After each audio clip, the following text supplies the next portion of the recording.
Hi everyone, in this video I'm going to show you how you can see more sensitive content on Instagram.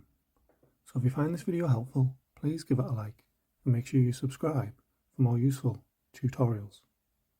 So what you'll need to do is open up Instagram, click on your profile icon on the bottom right, then click on the three lines on the top right. Once you're on here, just scroll down until you see Content Preferences. So you want to click on that. Then you should see Sensitive Content near the middle. So you want to click on that. And this will just let you know sensitive content doesn't go against our community guidelines, but refers to topics that some people may not want to see. So obviously it'll give you three options. You can have it on less,